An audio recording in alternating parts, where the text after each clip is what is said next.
할렐루야. 오늘 하나님의 말씀은 요한일서 3장 18절에서 24절입니다. 요한일서 3장 18절에서 24절 우리 한 목소리로 같이 읽겠습니다. 자녀들아, 우리가 말과 혀로만 사랑하지 말고 행함과 진실함으로 하자. 이로써 우리가 진리에 속한 줄을 알고 또 우리 마음을 주 앞에서 굳세게 하리니, 이는 우리 마음이 혹 우리를 책망할 일이 있어도 하나님은 우리 마음보다 크시고 모든 것을 아시기 때문이라. 사랑하는 자들아, 만일 우리 마음이 우리를 책망할 것이 없으면 하나님 앞에서 담대함을 얻고 무엇이든지 구하는 바를 그에게서 받나니, 이는 우리가 그의 계명을 지키고 그 앞에서 기뻐하시는 것을 행함이라. 그의 계명은 이것이니 곧 그 아들 예수 그리스도의 이름을 믿고 그가 우리에게 주신 계명대로 서로 사랑할 것이니라. 그의 계명을 지키는 자는 주 안에 거하고 주는 그의 안에 거하시나니, 우리에게 주신 성령으로 말미암아 그가 우리 안에 거하시는 줄을 우리가 아느니라. 아멘. 우리 요한 사도는 아시다시피 마지막까지 생존하셨고 가장 어린 나이에 제자가 되셔서 가장 늦게까지 생존하셨던 사도이시고, 그래서 예수님의 사역의 처음부터 또 계시록에 이르는 성경의 처음과 끝을 다 기록하신 아주 독특한 사도이십니다. 그래서 이 요한일서 2서 3서는 특히 요한 사도가 감옥에 갇혀서 말년에 쓴 편지예요. 그래서 약간 뉘앙스를 좀 주냐면, 자녀들아 라고 얘기할 때 한 90살 된 할아버지가 얘들아 하시는 느낌으로 그냥 간달픈 느낌?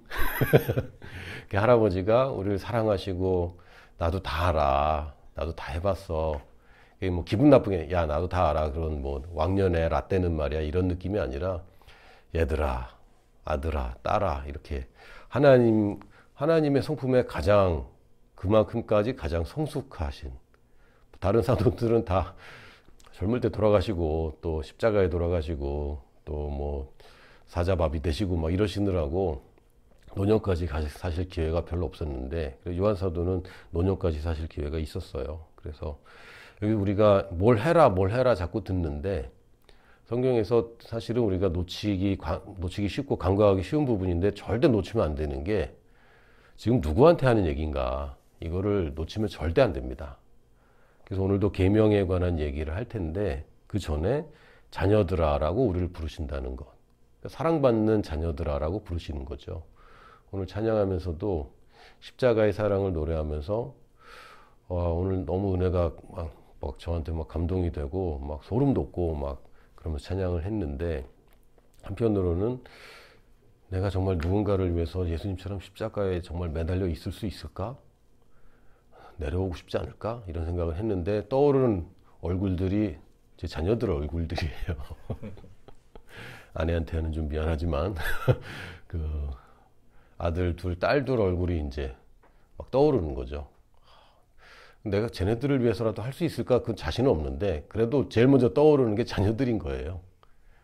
아직 자녀가 없으신 분들은 모르겠지만 내가 그래도 최종적으로 책임을 져야 되는 대상, 사랑스럽지 않아도 끝까지 사랑해야 되는 대상. 지난 한 주도 큰아들과 씨름하느라고 굉장히 큰 고통 가운데 있었습니다. 아들을 공부시키는 게 이렇게 어려울 줄이야. 평생 처음 겪어보는 그런 고통을 겪었는데, 실망했다가 받아들이고 실망했다가 받아들이고 이제 다 내려놨어요. 근데 또 모르죠. 또 나중에 가서 또 그걸 가지고 고민할지 모르겠는데, 그럼에도 그 꼴도 보기 싫은 그 상황에서도 놓을 수가 없는 거예요. 이게 이제 자녀에 대한 사랑입니다. 그러니까 하나님 보시기에 내가 꼴 보기 싫다라기보다는 꼴 보기 싫은 짓을 우리가 얼마나 많이 합니까? 그럼에도 불구하고 하나님은 우리를 부르실 때 아들아.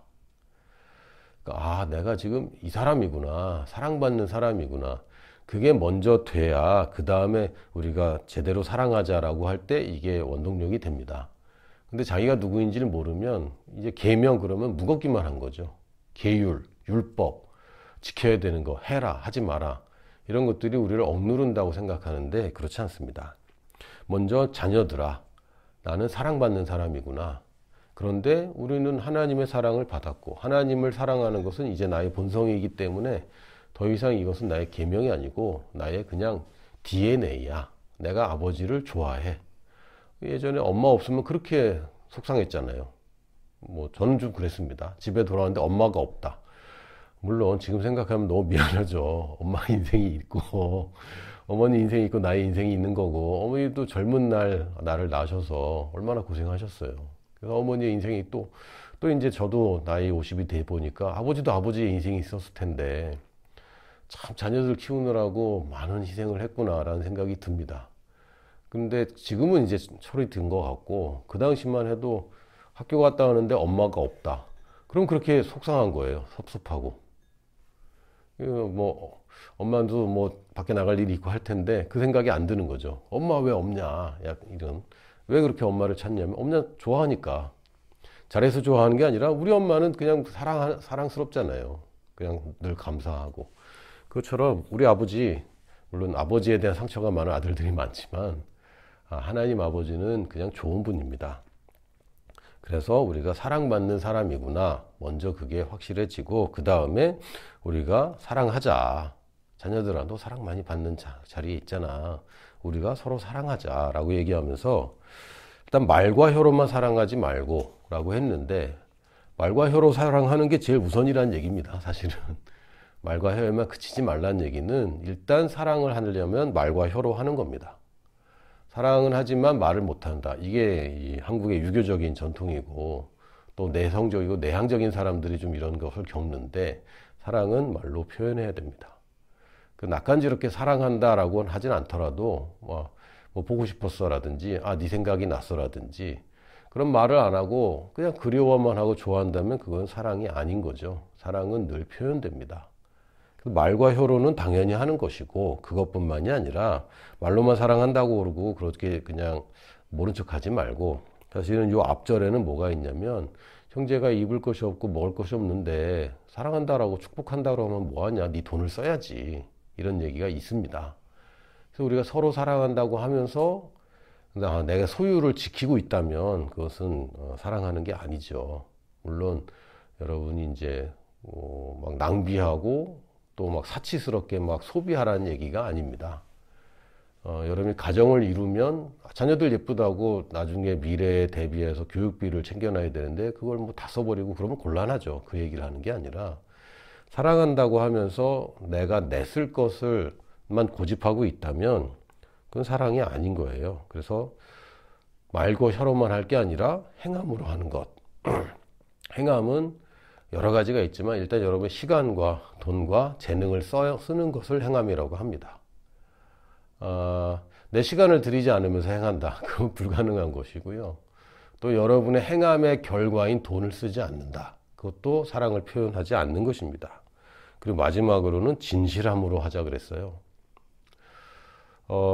저는 이 말이 참 와닿았습니다. 왜냐하면 크리스찬으로서 또 교회에서 일찌감치 청년회 회장을 하고 또 뭐 전도사가 되고 목사가 되고 선교사가 되고 담임 목사가 되고 하면 이제 사랑해야 된다는 거는 되는데 진실하지 않을 때도 사실은 있거든요. 그리고 뭐 교회뿐만이 아니라 연애할 때도 진실하지 못할 때가 있거든요. 또 부부 생활에서도 자녀에게도 진실하지 못할 때가 있거든요. 그러나 목사님 어떻게 맨날 그렇게 진심으로만 살아요? 라고 얘기하는 것은 자기가 아직 누구인지 모르기 때문입니다.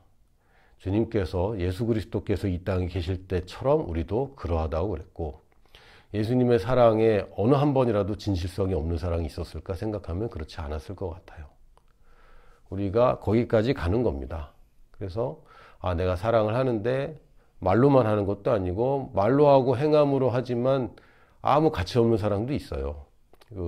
고린도전서 13장에 보면 목숨을 내어줄지라도 사랑 없으면 다 헛것이다 라고 얘기할 때, 그거는 사랑의 행위가 되고 사랑의 말이 될 수는 있지만 진실함이 빠진 사랑을 얘기하는 거겠죠.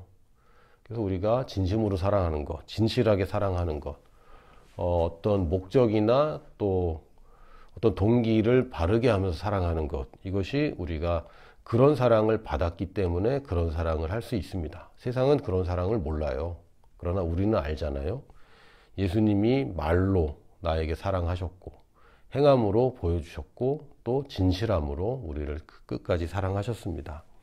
그래서 13절에 이로써, 그러니까 우리가 사랑을 받았고 사랑을 제대로 함으로써 우리가 진리에 속한 줄을 알고 또 우리 마음을 주 앞에서 굳세게 하리니 이는 우리 마음이 혹 우리를 책망할 일이 있어도 하나님은 우리 마음보다 크시고 모든 것을 아시기 때문이라.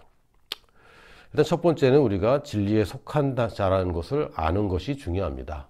나는 진리에 속한 자이다. 내가 믿고 있는 이것이 진리이다. 내가 믿고 있는 이것이 분명한 것이다. 지금 사랑하라는 계명을 통해서 내가 잘 되는 것, 하나님이 나를 희생시키는 것이 아니라 성공의 길로 가는데, 성공의 길로 데려간다면서 손해보라고 그러고 자꾸 뭐 말과 혀로 하고 뿐만 아니라 너희 돈도 쓰고 행동도 해야 되고 또 마음의 진실함으로 사랑하라고 자꾸 그러고 힘들게 하는 것 같지만, 진리는 뭡니까? 나를 자유케 합니다. 아, 이것이 진리다. 이것이 나의 삶의 방식이고 이것이 좋은 것이다. 이것이 최고의 길이다. 이것에 분명하지 않으면요, 자꾸 불안해집니다. 이러다가 나 호구되는 거 아니야? 라는 식으로, 또 이러다가 내 앞가림 못하는 거 아니야? 퍼주다가 결국 나만 손해보는 거 아니야? 이런 불안함이 오는 거죠. 그러나 진리는 무엇입니까? 예수 그리스도가 진리이고, 예수님이 살아계셨고 예수님 십자가에 죽으셨을 뿐만 아니라 부활하셨고 이제는 왕이 되셔서 우리의 우두머리, 머리가 되셨다 라는 것을 그 진리로, 그것을 그냥 그렇게 가르치니까 뭐 그래, 그런가 보다 하는 게 아니라, 아, 그게 진리다. 그럼 그분이 말씀하시는 이 삶의 비결이 진짜 비결인 것이죠. 그리고 왕이 명령한다. 진짜 왕이다. 생명을 가지신 왕이다. 영원한 생명을 가진 왕이다. 죽음도 그 왕을 이기지 못했다. 그 왕이다. 아, 그 왕이 살아계시고 그 왕이 하시는 말씀을 진리라고 믿는다면 우리 마음이 굉장히 편해집니다. 이거는 보장되어 있는 거야. 이거 비결이야. 예수님이 이미 다 해봤고 우리를 다 아시면서 우리에게 주신 계명이야. 그럴 때 우리가 책망할 일이 자꾸 생기는 게 어려운 거예요. 내가 누군가를 도와줘 놓고 그래 놓고 내 동기가 바르지 않았는가, 늘 회개하고 막 슬퍼하고 막 이런 교회들도 있잖아요. 근데 이 책망하라는 얘기가 아니라 책망할 게 없게 하자는 얘기입니다. 여러분이 모든 것을 바르게 할 때만 책망을 받을 일이 없는 게 아니죠. 자녀를 키워보면 이거는 아주 쉽습니다. 뭐냐면 애가 열심히 했는데 안 되는 것 보거든요. 또 애가 동기가 바른데 잘못될 일이 많이 있어요. 그걸 가지고 혼내는 아빠라면 그거는 좋은 아빠가 아니죠. 잘 모르고 실수하는 아빠일 수는 있지만 하나님 아버지는 내가 사랑하려고 하고 진실되게 사랑하려고 한다면 더 이상 내게 책망할 일이 없는 겁니다. 우리 마음은 나를 책망하죠. 양심은 계속 책망합니다. 그러나 나의 중심이 바르다면 하나님은 나를 책망하지 않으십니다. 양심은 계속해서 나의 하트를 중심이라고 번역하기도 하고 양심이라고 번역하기도 하는데 이 두 가지가 다 있습니다. 우리가 중심을 바르게만 한다면 양심이 하는 소리가 책망할 일이 있어도 그것은 하나님은 모든 것을 다 알고 계십니다. 다 이해하신다는 얘기죠.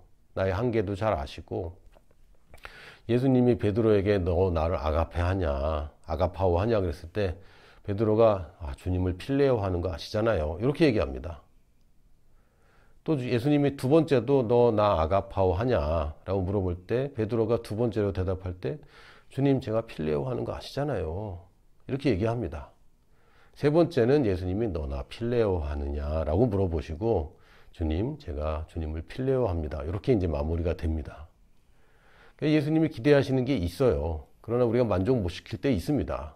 그러나 예수님은 그거 다 알고 계시죠. 다 이해하시고 베드로가 믿음으로 물을 위해 걸을 때도 베드로를 사랑하셨고 그 풍랑을 보고 두려워서 물에 빠졌을 때도 베드로를 사랑하셨습니다. 베드로가 주님을 모든 걸 다 버리고 따라올 때도 사랑하셨고 예수님 모른다고 3번 부인할 때도 사랑하셨습니다. 그런 사랑 우리가 받았기 때문에 우리가 책망할 일이 없는 게 우리는 당연한 것이고 그것은 하나님 앞에서 담대함을 얻는 것입니다. 그러니까 이걸 의라고 부르죠. 그래서 우리가 뭔가를 구할 때는 의식 먼저 챙기는 게 맞습니다. 그냥 간절하게 구하는 것이 아니라 내가 그 기도응답을 받을 자격이 있는 사람으로 들어가는 것이고요. 여러분이 저도 이제 뭐 기술 보증에 요번에 이제 뭔가 자금을 신청해서 받는데 뭐 죄책감이나 뭐 잘 보이고 막 이러려고 애쓰는 게 아니에요. 자격이 되면 받는 겁니다. 자격이 안 되면 못 받는 거예요. 아무리 제가 잘생겼다. 자격이 안 되면 못 받는 거고요.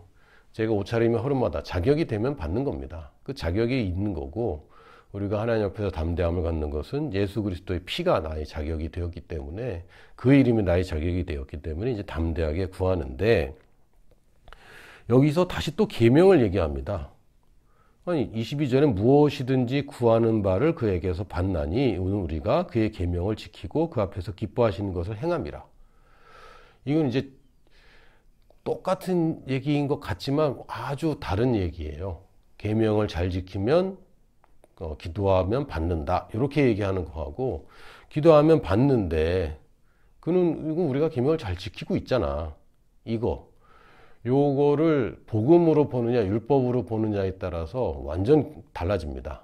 율법은 계명을 잘 지키면 하나님이 기도응답을 해주셔, 이런 식으로 얘기를 합니다. 다 자르고 말하면 그게 맞긴 맞아요. 그런데 그게 그렇게 얘기하면 안 되고, 우리가 그 사랑 안에 거하고 계명을 지킨다는 것은 하나님의 마음에 내 마음을 맞추고 있는 것이고, 주의 뜻대로 구할 수 있는 바로 그 상태인 것이고, 내가 그 안에 그 말씀이 내 안에 있는 그 상태에서 구하는 것. 그게 아니면 나는 하나님의 계명을 잘 지키고 내 욕심대로 구해도 들어준다고 하는 건 아니다 라는 겁니다. 지금 그 얘기를 하는 거지, 하나님한테 잘 복종하면 하나님이 갸륵히 여겨서 내 소원이 무엇이냐라고 하는 게 아닌 거죠. 종교는 1000번을 제사를 지내면 신이 나타나서 너 뭘 원하니? 너 정성이 나에게 닿았다. 이렇게 얘기하는 게 이제 종교고요. 복음은 뭐냐면 이미 다 있다. 이미 다 왔다. 너는 이미 내 자녀다. 근데 가출한 애가 원하는 거를 내가 계속 들어줄 수가 없는 거예요.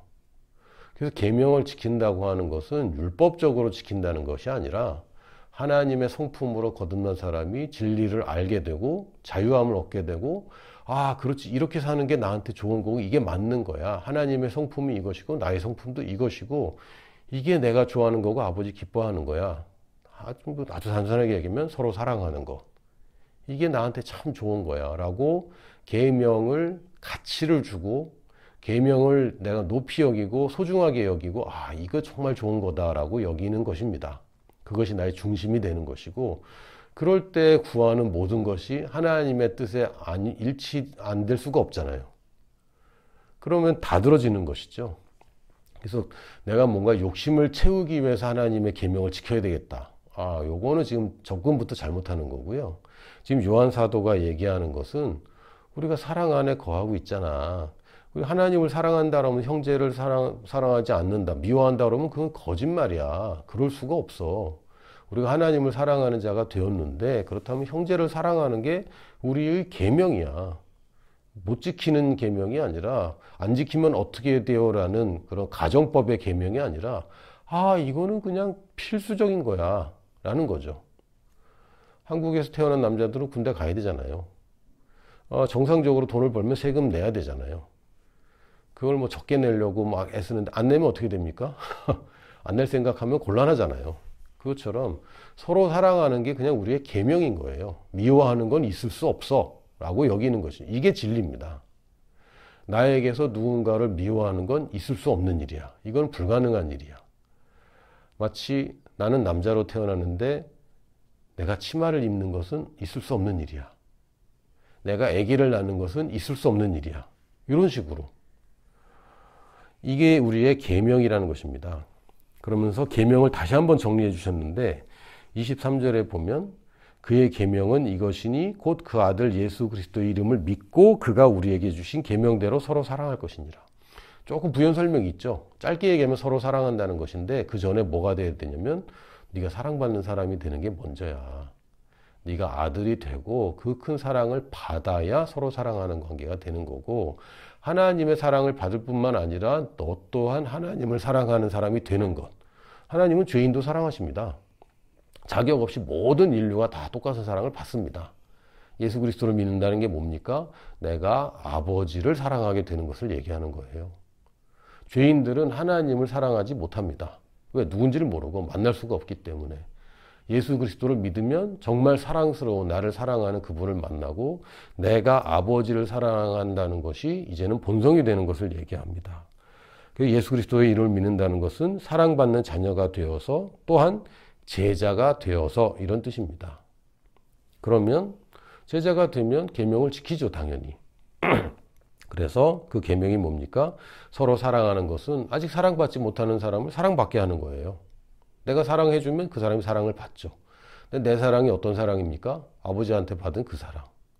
그 사랑을 전해주는 것. 이게 서로 사랑하는 것이고 그 사람 또한 사랑하게 해야 서로 사랑받는 거 아닙니까? 서로 사랑하라는 얘기는 이 사람도 사랑하게 해줘야 돼요. 지금 다른 얘기가 아니라 아가페 사랑, 하나님의 그 신성한 사랑, 하나님의 본성이 그 사랑을 얘기하는 것이기 때문에 그 사람에게 복음을 전하지 않으면서 사랑해준다. 그럴 수 없어요. 물론 만나자마자 다짜고짜 그냥 불쾌하게 만들면서 예수 전당 불신족 이렇게 하라는 얘기가 아니라 이 사람의 복음 전할 생각이 없이 사랑한다는 말을 할 수가 없는 거죠. 우리는 그냥 먹을 것 먹여주고 입을 것 입혀주고 살 곳을 마련해주는 거기서 머물 수가 없습니다. 왜? 그거 다 헛것이란 걸 알기 때문에. 진짜 사랑한다면 복음을 전할 수밖에 없어요. 그래서 우리는 모든 사람에게 복음을 전할 수밖에 없어요. 왜? 우리는 그런 사람이 되었거든요. 미워할 수 없어요. 미워한다는 건 아주 끔찍한 일이고 내 인생에서 내가 그걸 받아들일 수 없습니다. 타협할 수 없는 것입니다. 이렇게 여기기 시작하는 거예요. 근데 제가 잘 못하는데요. 아니, 다시 나는 그런 사람이 되었고 내 인생에서 미움이라는 것은 나는 용납할 수 없어. 여러분 마약 용납할 수 없잖아요. 대부분의 경우에. 이 담배 안 피시는 분들은 담배? 그걸 왜 해? 그거 용납할 수 없어. 이것보다 사실은 더 중요한 것입니다. 미움, 누군가를 미워하는 것, 근데 이거 절대 용납할 수 없어. 이건 계명에 완전 정반대이기 때문에 이거를 우리가 지금까지는 그냥 자연스럽다고 생각하고 살아왔는데 그러다 보니까 무슨 일이 생기냐면 믿는다고 하는데 믿는 능력은 없어요. 우리가 그리스도인이라고 하는데 세상 사람보다 못해요. 이런 일이 왜 생깁니까? 성령님이 운행하시고 성령님이 역사하셔야 되는데 성령님이 역사할 만한 장을 우리가 못 만들고 있었던 겁니다. 성령님은 활동하고 싶어 하시는데 성령님이 그 큰 힘을 지금 내가 이 욕심에 나의 질투에 미움에 그 큰 힘을 쏟아주시면 세상은 박살이 납니다. 큰일 나는 거죠. 그 성령님을 우리가 계명을 안 지키는 것으로 제한하고 있었어요. 그런데 내가 진리를 이제 알게 됐잖아요. 내가 이런 사람이구나. 나는 미움이라는 걸 용납할 수 없는 사람이구나. 그런 사람이라면 성령님이 이제 역사할 수 있는 바탕이 되는 것입니다. 요한복음 15장 7절에서 10절에 보면 너희는 가지고 나는 포도나무다 이렇게 선언하셨고 이 가지가 사는 길은 나무에 붙는 것밖에 없습니다. 그런데 이 가지가 살기 위해서 붙지만 사실은 열매 맺는 것은 또 다른 차원인 거예요. 그래서 이렇게 말씀하시는데 너희가 내 안에 거하고 이건 우리가 그리스도 안에 들어가는 것, 즉 예수님을 믿는 것. 아까 요한사도가 말한 바에 따르면 예수 그리스도의 이름을 믿고 여기까지를 얘기합니다. 그리고 내 말이 너희 안에 거하면 이거는 우리에게 주신 계명대로 서로 사랑하면 이런 뜻입니다. 무엇이든지 원하는 대로 구하라. 그리하면 이루리라. 그 조건이 아주 분명합니다. 너 일단 우리 패밀리가 돼야 돼. 예수 믿고 구원 받아야 돼. 우리가 구원 그러니까 자꾸 천국 가는 것만 얘기하는데 새 생명을 얻는 것을 얘기합니다. 새로운 본성을 얻어야 돼. 이 가지는 나무의 본성을 얻는 것이죠. 그러면 끝나는 게 아니라 내 말이 너희 안에 거하면 뿌리로부터 이 나무에게 있는 모든 영양소와 열매 맺게 하는 모든 힘들이 너희 안으로 들어가면 너희가 열매를 많이 맺으면 내 아버지께서 영광을 받으실 것이요 너희는 내 제자가 되리라. 열매 맺는 제자가 되는 것입니다. 아버지께서 나를 사랑하신 것 같이 나도 너희를 사랑하였으니 나의 사랑 안에 거하라. 사랑하기 위해서는 분명히 사랑 안에 거해야 됩니다. 내가 아버지의 계명을 지켜 그의 사랑 안에 거하는 것 같이 예수님이 아버지의 계명, 즉 이 인류를 사랑하는 것, 이 계명을 지켜서 그의 사랑 안에 거한다고 얘기했어요. 다시 얘기하면 누군가를 미워하는 것은 아버지의 사랑 안에 거하는 것이 아니라 나오는 것입니다. 빛 가운데 있는 게 아니라 어둠 속에 들어가는 것이고, 어둠 속에 살면 넘어질 수밖에 없어요. 우리는 그런 인생을 살고 싶지 않습니다. 그래서 예수님이 계명을 지켜서, 예수님도 계명을 지키셨고, 그래서 아버지의 사랑 안에 늘 거하신 것처럼 너희도 내 계명을 지키면, 그러니까 아버지의 계명과 예수님의 계명은 달라요. 아버지의 계명은 모든 인류를 위해서 예수님에게만 주신 계명이 따로 있습니다. 주님의 십자가인 거죠. 인류를 구원하기 위해서 희생해야 되는, 죽음으로써 우리를 살려야 되는 이 일은 예수 그리스도 말고 우리에게 주어진 일은 아닙니다. 오직 예수님만 겪은 그 계명을 예수님이 다 지키셨고, 이제는 예수님이 내 계명을 지키라고 했는데, 내 계명은 서로 사랑하라는 것입니다. 서로 사랑하면 내 사랑 안에 거한다고 되어 있습니다. 그러니까 결국은 내가 아버지를 사랑하는 것, 혹은 예수님이 나를 사랑하는 것은 이미 정해져 있는데, 사랑 안에 거한다는 것은 나도 예수님 사랑하는 건데요. 예수님을 사랑한다고 하면서 형제를 사랑하지 않으면 그 사랑 안에 있는 게 아닙니다. 우리는 그 사랑을 받았다라고 그걸 정말 믿는다면 형제를 사랑할 수밖에 없고, 그러면 이제 사랑을 이루게 되는 것입니다. 온전한 사랑을, 짝사랑이 아니라. 많은 크리스찬들이 예수님이 우리를 짝사랑하도록 그냥 방관하고 있는데, 이제는 우리가 그렇게 살고 싶지 않습니다. 주님과 하나 되는 것, 같은 목적과 같은 방향을 갖는 것. 예수님이 지금도 죄인 된 사람들, 우리 성도 한 사람 한 사람 다 사랑하고 계시는데, 내가 같은 방향에 선다면 나도 그들을 사랑할 수밖에 없어요. 예수님의 목적은 일방적으로 사랑하는 게 아니라 그 사람도 예수님을 사랑하기를 원하고 계시고, 우리도 그 방향과 그 목적으로 같이 갑니다. 그럼 그렇게 되면 어떻게 되느냐? 성령님이 자유롭게 역사하시게 됩니다. 우리가 기도 응답을 못 받는 이유가 여기 있었고요. 성령 인도를 잘 못 받는 이유가 사실은 여기 있었고요. 누구는 기도하면 능력이 나타나고 치유도 일어나고 이런데 능력이 없고 그냥 죽어있는 것처럼 사는 이유가 바로 여기 있었습니다. 주님의 계명을 지키지 않았던 것. 이 정도면 됐다고 생각하는 것. 노력하지만 뭐 어쩔 수 없다고 그냥 우리가 포기했던 것. 이 초전도체라는 게 있어요. 이게 뭐냐면 모든 물질에는 전기의 흐름을 방해하는 저항들이 있습니다. 그나마 제일 좋다고 하는 게 금이고, 금은 너무 비싸니까 뭐 조금 금보단 떨어지만 싼 구리를 쓰고 있는 것인데, 초전도체는 저항이라는 게 없는 상황을 얘기합니다. 그래서 자기 부상 열차라든지 또 우리 MRI 같은 뭐 이런 거대한 그런 자기장이 필요한, 근데 초전도체를 사용하면요 자력이 굉장히 세집니다. 그러니까 기차를 들어올릴 수 있게 되는 거예요. 근데 지금의 모터들도 보면 이 전기 저항 때문에 큰 힘을 발휘하지 못해요. 지금도 뭐 많이 세지긴 했지만, 만약에 이 초전도체가 상온에서 쓸 수 있게만 된다면 거의 무한 동력에 가까운 에너지를 쓸 수 있게 됩니다. 근데 사실상 이게 초전도체가 되려면 마이너스 273도에서만 되거든요. 그래서 지금 뭐 마이너스 260 몇 도까지 뭐 상용화 시켰다 그러는데 아직 멀었죠. 근데 이게 되면 성령님이 나를 통해서 마음껏 역사하시게 되는 거예요. 그래서 기적들이 일어나는 건 이게 사실은 여기 있는 것이고, 이거를 이제 원리를 모른 채 현상들만 가지고 하니까 무슨 얘기를 하냐면 기도를 많이 해야 된다. 금식해야 된다. 영으로 기도해, 방언 기도를 많이 해야 된다. 고백 기도를 많이 해야 된다. 맞습니다. 왜? 근데 그게 목적이 아니고, 그렇게 하면 자연적으로 되는 게 아니라, 결국 우리는 능력을 나타내기 위해서 하는 게 아니라 서로 사랑하는 거, 이 계명 지키려고 우리가 그거 하는 겁니다. 우리가 기도를 많이 하면 결국 내가 자꾸 포기가 돼요.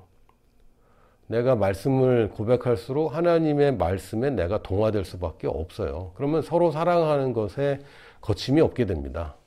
그거 당연한 거 아니야? 점점 더 그렇게 되는 것이죠. 저거는 절대 할 수 없는 일이야 라는 게 점점 강해지는 것입니다. 그렇게 되면 성령님이 자유롭게 운행하시는 것이고, 그럴 때 능력이 나타나는데, 요 원리를 모른 채 그냥 기도 많이 하면 돼. 이러보니까 이제 막 철야기도 하고 막 매달리고 막 이렇게 하는데 그게 도움이 됩니다. 뭐에 도움이 되냐면 서로 사랑하는 이 계명이 나한테 확실해지는데 도움이 됩니다. 그래서 기도응답은 이 계명을 지키는 것과 절대적으로 연관되어 있습니다. 근데 기도응답하면 뭐 꼭 그 문제 해결뿐만 아니라 내 인생에 좋은 열매를 맺는 것, 열매는 결과이면서 씨앗이죠. 내가 그 열매의 과육을 먹을 수 있는 좋은 것들로 나를 주실 뿐만 아니라 씨앗이 되어서 재생산이 가능한 것을 우리는 열매라고 얘기합니다. 마가복음 11장 23절 25절에도 내가 진실로 너희에게 이르노니 누구든지 이 산더러 들려 바다에 던져지라 하며 그 말하는 것이 이루어질 줄 믿고 마음에 의심하지 아니하면 그대로 되리라. 그래서 이제 믿음을 강조하는데 여기서 끝나지는 않습니다. 그러므로 내가 너희에게 말하노니 무엇이든지 기도하고 구하는 것은 받은 줄로 믿으라. 그리하면 너희에게 그대로 되리라. 또 믿음 얘기하지만 여기서 끝나지 않습니다. 서서 기도할 때에 아무에게나 혐의가 있거든 용서하라. 그리하여야 하늘에 계신 너희 아버지께서도 너희 허물을 사하여 주시리라 하시니라. 이게 뭡니까? 하나님의 능력은 믿음으로 되는데 어디서 자꾸 걸리냐면 또 용서하지 않고 미워하고 있으면 네가 거기에 저항을 만들었어. 그림자를 만들고 있고 전기가 흘렀을 때 자꾸 저항을 만드니까 거기서 힘이 발휘가 안 돼. 능력이 발휘가 안 돼. 이 부분을 지적하고 있어요. 그리고 제일 중요한 오늘의 핵심은 뭐냐면요. 요한복음 15장 11절. 내가 이것을 너희에게 이름은 내 기쁨이 너희 안에 있어 너희 기쁨을 충만하게 하려 함이라.